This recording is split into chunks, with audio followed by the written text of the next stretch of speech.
8장 20절부터 28절까지 말씀입니다. 이 계시의 말씀을 제가 받들어 읽어드릴 때 살아계신 하나님의 음성을 들으실 수 있기를 바랍니다.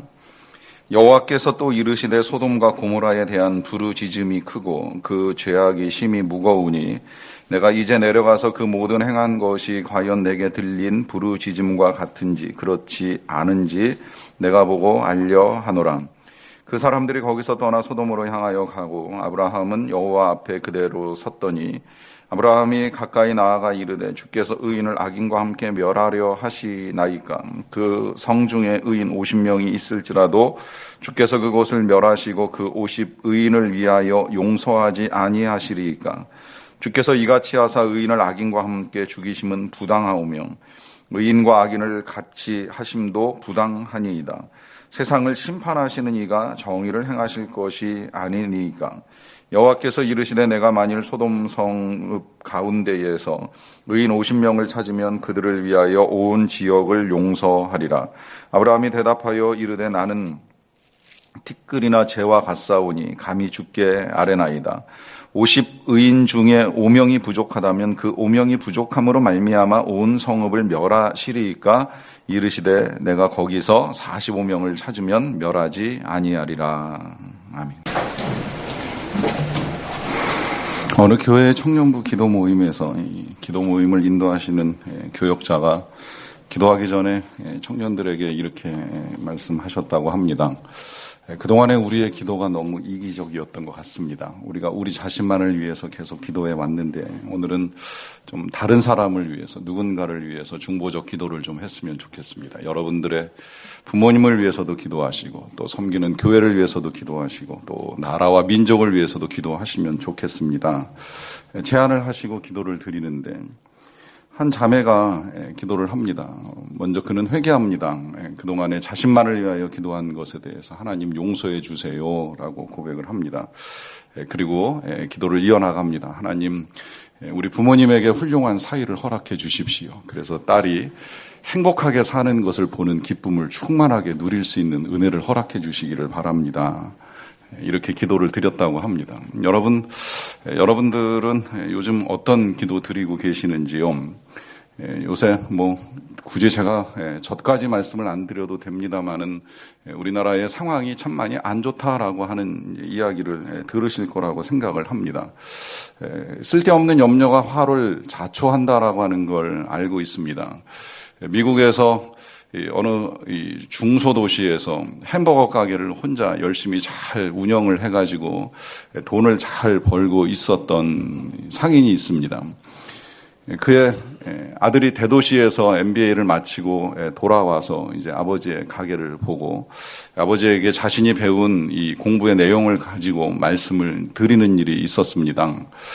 아버지, 미국 경기가 앞으로 되게 어려워질 거예요. 그래서 미리미리 준비를 해 나가셔야 됩니다. 그 준비를 위해서는 원가를 절감하고 비용을 낮추시는 대책을 세우셔야 합니다 하는 말씀을 드렸습니다. 이 아들의 충고를 받아들였던 아버지는 이제 아들 이야기를 듣기가 무섭게 햄버거에 들어가는 재료의 양을 줄이고 또 햄버거의 가격을 인상하면서 나름대로의 대책을 세워 나갔습니다. 안타깝게도 그 햄버거 가게는 미국 경기가 하강하는 것보다도 훨씬 빨리 어려워지고 문을 닫게 되었다라고 하는 것입니다.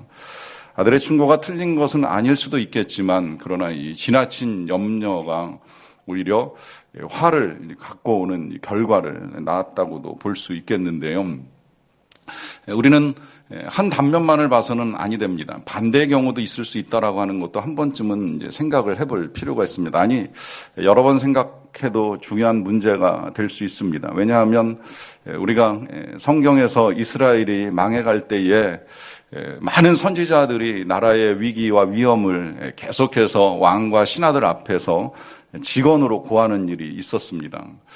그러나 그러한 때에 당시 나라를 통치하고 있던 왕들이나 아니면 신하들이나 심지어 그 옆에서 거짓으로 절대 그런 일이 일어나지 않을 것이라 전하였던 사람들은 진정한 하나님의 선지자들이 전해주는 하나님의 메시지를 들으려고 하지 않았습니다. 절대 우리는 안 망한다, 그런 일은 있지 아니할 것이다 하는 식의 대응으로 오히려 하나님의 뜻을 바르게 전해주는 선지자들을 괴롭히고 때로 옥에 가두고 심지어 목을 자르는 처형에 처하면서 하나님의 뜻을 거스르는 일들이 있었습니다. 결국 이스라엘은 멸망을 하게 되었고 그 멸망의 고통의 시간이 굉장히 길었다라고 하는 것을 우리는 성경을 통해서 볼 수가 있습니다. 우리가 나라가 망한다는 생각은 저도 하고 있지는 않습니다만, 그러나 여러 가지가 어렵다라고 하는 것을 부정할 수는 없습니다. 경제 지표가 여러 가지로 다 나쁘다라고 하는 것을 이제 계속 보게 되고요. 또 국제 관계도 어느 나라와 어떤 관계도 썩 편안하게 진행되지 않고 있는 현실을 보고 있습니다. 이런 국가적인 어려움뿐만이 아니라 개인적으로도 이미 이 경제가 나빠지고 있는 건 우리 교회 안에서도 우리 성도님들의 기업에 임하는 여러 가지 불황의 지표들을 통해서도 듣게 되는 일이 있고요. 또 그런 경제적인 문제뿐만이 아니라 안타깝게도 이제 요즘에는 우리 교우들의 가정에 여러 가지 어려움들이 많이 이제 일어나고 있는 것을 보면서 이와 같은 때에 우리가 어찌할 것인가라고 하는 질문을 한 번쯤 다시 해보는 겁니다. 그야말로 상투적으로 기도합시다, 기도해야 됩니다라고 말씀을 드리고 싶지는 않습니다만, 또 한편으로는 이러한 때에 그럼 우리가 어찌하겠는가? 하나님의 긍휼 앞에 엎드리지 아니하고 어찌 이 어려움들을 헤쳐나갈 수 있을 것인가라고 하는 질문을 하면서 정말 기도가 필요한 때가 아닌가 하는 생각을 다시 나누게 됩니다. 그러면서도 한편으로는 그렇다면 이제 우리가 어떻게 기도할 것인가라고 하는 질문도 할 수 있습니다. 지금까지 기도해 오신 분들은 그 기도의 제목들을 늘려서 기도하신다 이제 이렇게 생각하실 수도 있겠습니다만은, 갑작스럽게 이 어려움들 가운데 우리가 하나님께 기도하여야 한다면 과연 어떻게 기도할 것인가 하는 질문이 있으실 수 있는데요. 감사하게도 오늘 우리가 함께 읽은 본문에서는 우리가 어떤 태도로 하나님 앞에 나아갈 것인가 하는 것에 대해서 이제 많은 것들을 우리에게 알려주고 있습니다. 본문은 17절에서 이렇게 시작이 되었습니다. 여호와께서 이르시되 내가 하려는 것을 아브라함에게 숨기겠느냐 해요. 이 한 문장을 통해서도 우리가 하나님의 마음을 조금이라도 더 헤아려 볼 수 있겠는데요. 하나님이 선택하신 백성과 더 가까워지길 원하십니다. 그 첫째로 택하신 백성이 아브라함이었고, 그 아브라함에게 하나님은 하나님의 계획을 숨기시지 않으시겠다라고 하는 거예요. 언제라도 그렇습니다. 하나님은 그 백성들에게 하나님의 뜻을 알려주는 걸 기뻐하십니다. 그러하기 때문에 선지자들을 세우시는 일도 있으셨던 것이고, 또 때로는 직접 찾아와서 만나주시는 일도 있으셨던 것이고, 또 못 들을 때에는 상황과 환경을 통해서 들려주시는 일도 있으신 것이고, 또 우리들에게는 더더욱 성경을 통해서 하나님의 뜻을 숨기지 않고 다 드러내 주셨기 때문에 하나님은 그만큼 우리와 깊은 관계, 깊은 교제를 원하신다는 거예요. 그래서 이 아브라함에게도 하나님의 계획을 숨기지 아니하실 것이다라고 하는 말씀을 하시면서 이제 하나님이 가지고 계신 여러 가지 계획들을 말씀하시는데, 그 중에 한 가지는 우리가 지금까지 보아왔던 거예요. 계속 약속하시는 거예요. 후손을 주시겠다고 말씀하시고 그 후손이 복된 후손이 될 수 있도록 이끌어 가시겠다 하는 약속을 하시는 것이었습니다. 이에 더하여서 오늘은 이제 하나님이 또 하나의 계획을 말씀하시는데, 그것이 20절과 21절에 있습니다. 여호와께서 또 이르시되 소돔과 고모라에 대한 부르짖음이 크고 그 죄악이 심히 무거우니 내가 이제 내려가서 그 모든 행한 것이 과연 내게 들린 부르짖음과 같은지 그렇지 않은지 내가 보고 알려 하노라 그래요. 자, 여기서 하나님은 소돔과 고모라에 대한 부르짖음이 크고 그 죄악이 심히 무겁다라고 하는 말씀을 하십니다. 그러니까 하나님이 어디에선가 들려오는 소리를 들으셨는데 그 소리는 이 소돔과 고모라의 죄악이 큰 것에 대한 부르짖음이었습니다. 누가 부르짖었을까요? 이 소돔과 고모라에서 이 도시의 죄악이 크다는 것을 누가 부르짖었을까요? 예레미야서에서 보면 이 소돔과 고모라의 죄악이 열거되어 있는 것을 보게 되는 일이 있는데 그 가운데에는 간음으로부터 시작을 해서 통치자들의 억압으로 말미암아 신음하는 이제 백성들의 고통까지 다 나와 있습니다. 어떻게 보면 그 백성들의 울부짖음이라고도 볼 수 있겠고요. 또 한편으로는 우리가 이제 이런 사실도 좀 알아야 됩니다. 이 소돔에는 나중에 보시겠지만 의인 10명을 찾지 못하는 일이 있잖아요. 그러니까 사실은 누군가 기도해서 이 땅의 죄악이 하나님께 상달된 것이라고 보기가 어렵습니다. 저는 이렇게도 해석을 합니다. 그 땅이 부르짖고 그곳에 돌들이 부르짖을 것이다 라고 생각을 하는 겁니다. 하나님께 부르짖는 사람이 없을 때에 때로 땅도 하늘을 향하여 소리를 내고 돌도 주님을 향하여 소리칠 수 있다는 거예요. 이건 예수님이 그렇게 말씀하신 내용이 분명히 있습니다. 이 사람들이 소리지르지 아니하시면 돌들이 소리지르리라. 또 땅이 소리를 낸다라고 하는 건 때로 사람이 죄악을 숨기고 기도하는 사람이 없을 때에는 땅에서도 하나님을 향하여 울부짖을 수 있다는 걸 이미 창세기 4장에서 우리가 보고 넘어왔을 수도 있어요. 이 가인이 아벨을 죽이고 땅에 묻었을 때에 하나님은 땅이 부르짖는 소리를 들으십니다. 어쩌면 그런 의문 가지실지 몰라요. 어떻게 땅이 부르짖고 돌이 소리를 지르는가. 여러분, 이 소리라고 하는 게 내 귀에 들린다고 들리고 내 귀에 안 들린다고 안 들리는 것이 아니라는 거 알고 계시죠? 지구가 돌아가는 소리로부터 개미들끼리 소통하는 소리에 이르기까지 엄청나게 큰 소리든지 엄청나게 작은 소리가 다 우리에게 들려오는 건 아니에요. 오히려 우리가 듣지 못하는 소리가 훨씬 더 많을 수 있다는 거예요. 그러나 우리가 듣지 못한다고 하나님도 듣지 못하시는 것이 아니라 오히려 하나님은 우리가 외치지 않고 우리가 기도하지 않을 때라 할지라도 그 땅에서 들려오는 죄악의 부르짖음을 하나님이 들으시는 거죠.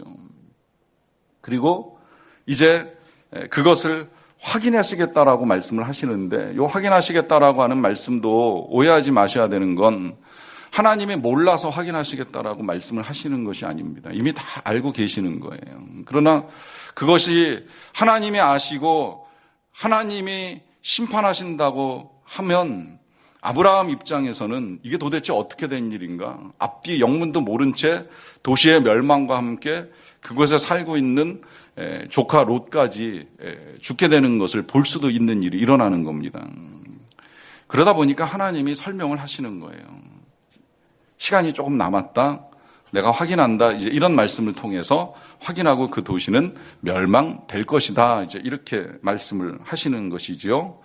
이 말씀을 들으니까 그야말로 아브라함의 마음이 철렁한 거예요.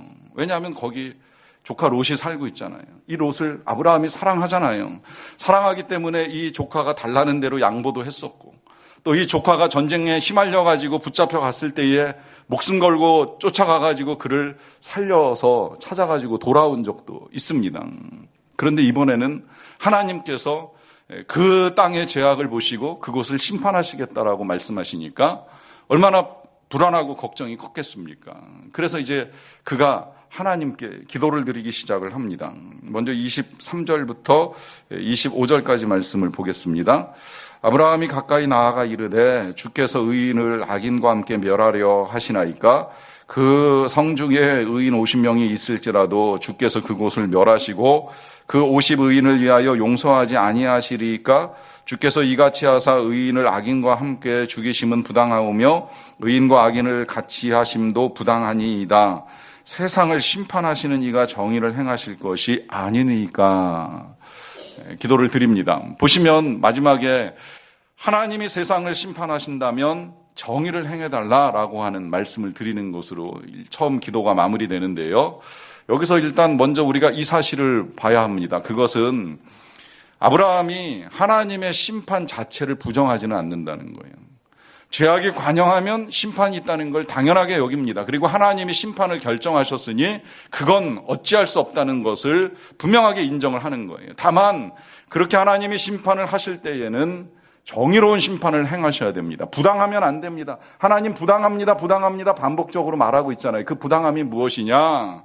거기에 의인이 있는데 이 의인을 악임과 함께 멸망시키는 건 부당합니다. 이렇게 말씀을 드리는 거예요. 그러니까 하나님의 심판을 막을 수는 없지만 하나님의 공의, 하나님의 정의로우심에 따라 부당하지 않게 심판을 행하시는 것이 맞습니다라고 하면서 그의 첫 번째 기도는 하나님의 의에 부르짖고 있습니다. 그러나 하나님의 의에 부르짖을 때에 그 의만 가지고 하나님이 심판을 하시면 정말 과연 살아날 사람이 얼마나 있겠어요. 그러다 보니까 이 아브라함은 그 의와 더불어서 하나님의 자비하심에 기대어서 기도를 드리는데, 그것이 바로 만약에 그곳에서 의인 50명이 있으면 어찌하시렵니까? 그 50명을 인하여서 그곳을 용서하심이 마땅하지 않습니까? 라고 하면서 하나님의 자비를 구합니다. 하나님의 사랑의 용서를 구하는 거예요. 행여라도 다 멸망할 수밖에 없는 상황에 놓여 있다 할지라도 의인 50명을 찾을 수만 있다면 그 50명을 통해서라도 주님은 용서를 베풀어 주셨으면 좋겠습니다 하는 기도를 드리는 것이죠. 여기 이제 우리가 어떻게 하나님 앞에 나아가야 되는지가 분명하게 나옵니다. 그것은 먼저 우리가 하나님의 의, 하나님의 뜻, 하나님의 그 공의로우심을 외면할 수는 없다는 거예요. 그러나 그것만으로 하나님이 심판을 하신다면 감히 우리가 과연 응답받고 건진받을 사람이 얼마나 있을까 하니 하나님의 자비에도 의존을 해야지요. 자비하신 하나님, 그 자비하심으로 용서를 구합니다 하는 기도를 드리는 겁니다.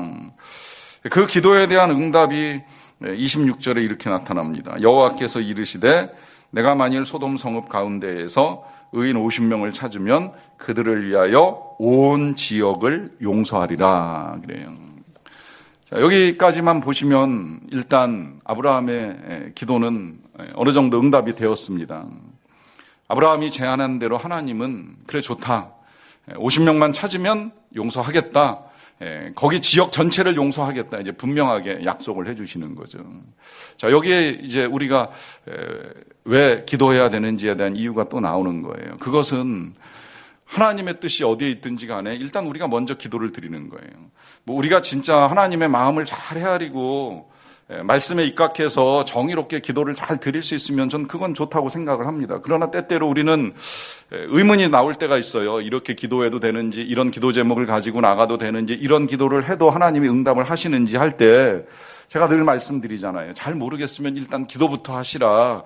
듣고서 응답을 하시느냐 마시느냐의 문제는 하나님의 주권으로 하나님이 결정하실 일이니 잘 모르겠으면 기도하시라는 거예요. 물론 선한 것을 분별하고 욕심에 따르지 않고 하나님의 의에 따라 기도할 수 있으면 좋겠지만 모를 때에는 기도를 안 하는 것보다는 하는 게 낫다는 거죠. 앤드류 머레이 영성 신학자를 찾아왔던 청년이 도대체 기도 어떻게 해야 됩니까? 그에게 질문했을 때 이 머레이가 굉장히 기가 막힌 답을 해줬잖아요. 기도를 배우고 싶으면 기도부터 시작해라. 기도부터 하라는 거예요. 기도를 어떻게 해야 될지 모르겠다 질문만 하지 말고 입 벌려서 짧게라도 작게라도 기도를 시작하시라는 거예요. 기도하지 않으면서 기도를 배우겠다? 굉장히 어려운 일입니다. 기도를 책으로 배운다? 물론 도움이 될 수는 있습니다. 그러나 아무리 기도에 관련된 책 수없이 많이 읽어도 내가 직접 입 벌려서 기도하지 않으면 소용이 없다는 거예요. 오히려 기도를 배울 수 있는 가장 좋은 길은 계속 입 벌려서 하나님을 찾는 것이 필요하다는 겁니다. 그러는 가운데에 하나님의 뜻도 알게 되고 이제 그러면서 우리의 기도가 변화를 이루어 가겠지요. 그러하기 때문에 우리에게 있어서 기도하는 일들이 굉장히 중요한데 이렇게 아브라함이 하나님께 기도할 때에 하나님이 첫 번째로 보이신 반응은 네 뜻을 따르겠다라고 하는 것이었습니다. 그러자 아브라함이 이제 다시 말씀을 드립니다. 27절부터 28절인데요. 아브라함이 대답하여 이르되 나는 티끌이나 재와 같사오니 같사오나 감히 죽게 아뢰나이다. 50의인 중에 5명이 부족하다면 그 5명이 부족함으로 말미암아 온 성읍을 멸하시리까 이르시되 내가 거기서 45명을 찾으면 멸하지 아니하리라 그래요. 아브라함이 그렇게 생각했다고 그냥 여겨지는데요. 만약에 진짜 50명이 안 되면 어떡하지? 한 5명 부족하면 어떡하지? 이제 이런 걱정이 생긴 거잖아요. 그러다 보니까 이제 다시 기도를 드리는데 이번에는 내가 티끌이나 재와 같다 하는 표현을 사용을 해요. 티끌이나 재와 같다는 건 인간의 본질적인 이제 존재에 대한 정의라고도 할 수는 있어요. 우리가 흙에서 나와 흙으로 돌아가기 때문에 티끌이나 재와 같다는 말이 틀리진 않는 거죠. 그러나 하나님 앞에서 지금 이런 표현까지 아브라함이 사용하는 것은 그만큼 그는 겸비하게 하나님 앞에 나아가는 겁니다. 겸비하게 나아간다는 것은 겸손하게 나아가는 것이에요. 이 겸손함이라고 하는 건 비굴함이나 열등한 건 아니에요. 여러분, 우리가 기도할 때 열등감을 가질 필요는 없습니다. 열등감을 갖는다는 건 이제 이런 생각을 말하는 거예요. 하나님이 나 같은 사람의 기도도 들어주실까? 내가 뭐 진짜 하나님을 위하여 한 것도 없고 죄도 많고 허물도 많고 하는 이런 나의 기도를 하나님이 들으실까 하는 그 생각이 열등감입니다. 열등감은 필요 없습니다. 그냥 겸손하게 나아가면 되는 거예요. 그 겸손함은 다른 것이 아니라 내가 부족하고 내가 무능하다는 사실을 인정하는 거예요. 그리고 내가 부족하고 내가 무능하다는 사실을 인정한다는 건 하나님의 능력과 자비와 사랑이 아니면 안 되겠다라고 하는 믿음의 태도를 말하는 겁니다. 오직 하나님의 능력과 은혜만을 구하며 나아가는 거예요. 지금 아브라함이 그런 고백을 하고 있는 거예요. 나는 재와 티끌같이 부족하고 무능합니다. 그렇지만 감히 주께 아뢰나이다 그래요. 요 고백도 우리가 중요하게 봐야 되는 건 자신의 그 부족함 속에서 겸손함 속에서도 또 한편으로는 감히 용감하게 담대하게 용기를 내어서 하나님께 다시 한번 말씀을 드리겠습니다라고 하는 거예요. 여러분, 이것이 우리가 취하여야 될 기도의 태도입니다. 겸손하면서도 담대하게 스스로를 낮추면서도 하나님 앞에서 용기를 내어서 하나님의 은혜를 다시 한번 간구하는 거예요. 그러면서 아브라함이 하나님 앞에 한번 제안을 다시 하는 거예요. 혹시나 5명이 부족하면 어떡하시겠습니까? 이 아브라함의 제안에 대한 하나님의 응답도 분명하지요. 그래, 좋다. 45명을 인하여서도 내가 그 땅을 용서할 것이다. 분명하게 선포를 하십니다. 이러한 하나님의 약속을 들었던 아브라함은 또 한 번 주저함이 생겼어요. 그 45명에서 만약에 5명이 또 부족하면 어떻게 될 것인가. 그래서 40명으로 낮추는 일이 있죠. 이 일에도 하나님이 좋다라고 반응을 보이시니까 다시 또 하나님께 말씀을 드립니다. 또 말씀드릴 때에는 이렇게까지 말씀을 드려요. 30절에 보시게 되면 아브라함이 이르되 내 주여 노하지 마시옵고 말씀하게 하옵소서. 거기서 30명을 찾으면 어찌하시려냐이까 그래요. 본인 스스로도 내가 이렇게까지 하나님께 기도를 드리면 이거 하나님이 화내실 일 아닌가 이제 이런 생각을 하는 거죠. 그러면서도 주저하지 않아요. 망설이지 않아요.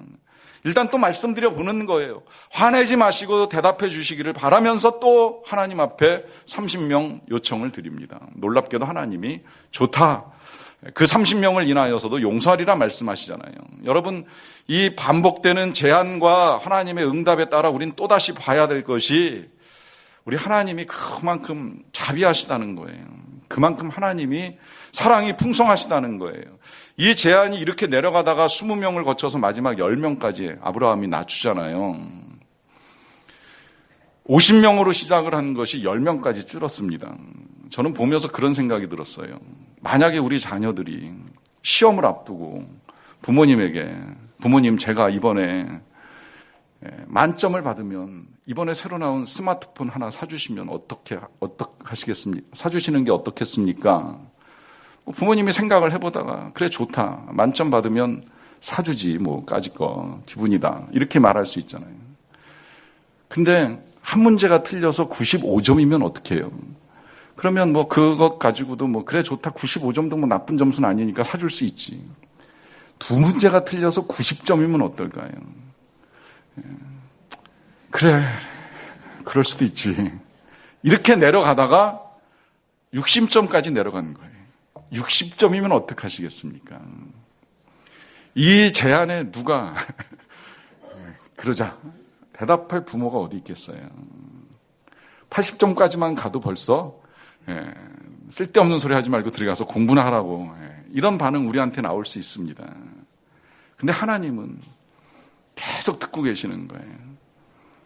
50명도 사실은 많은 게 아닌데 10명은 진짜 적은 건데 그 적은 인원 10명일지라도 그 10명만 있다면 그 땅을 용서하시리라. 그럴 만큼 우리 하나님은 멸망을 원하시는 건 아니에요. 자비를 베푸시는 거예요. 은혜를 베푸시기를 원하시는 거예요.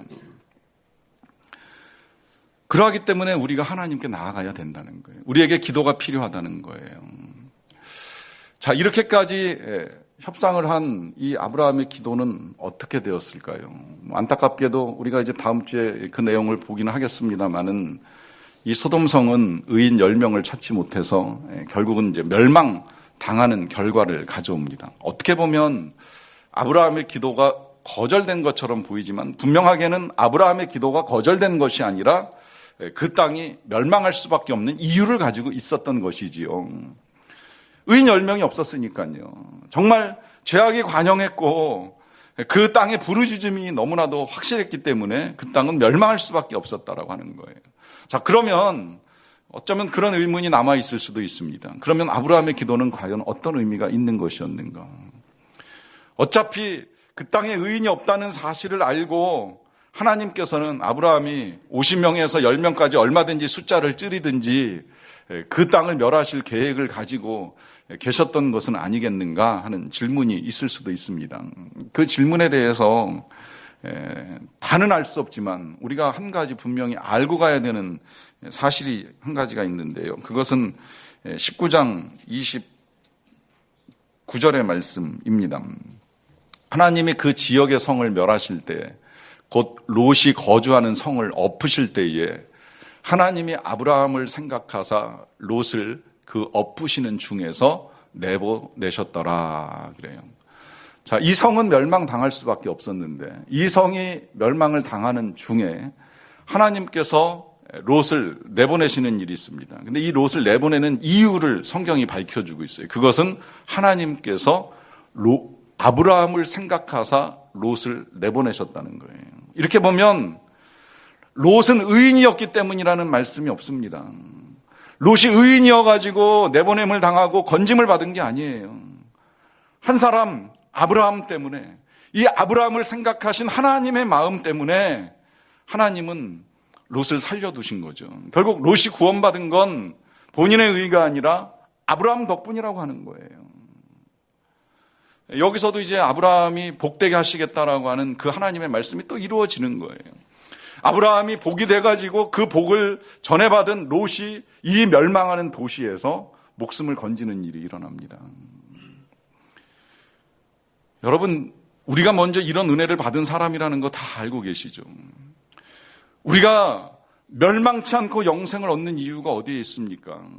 지금 아브라함은 중보 기도자로 하나님 앞에서 이 소돔을 위하여 기도하는 일을 통하여 도시를 살리진 못했지만 조카를 살렸어요. 그러나 진정한 중보의 일은 이런 아브라함이나 우리들에게서 일어나는 것이 아니라 실은 예수님을 통하여 일어나는 거예요. 그래서 정확하게는 우리의 진정한 중보자는 한 분뿐이라고 하는 히브리서의 말씀 그대로 예수님을 통해서 우리의 구원, 우리의 건짐이 일어나는 역사가 나타난 거예요.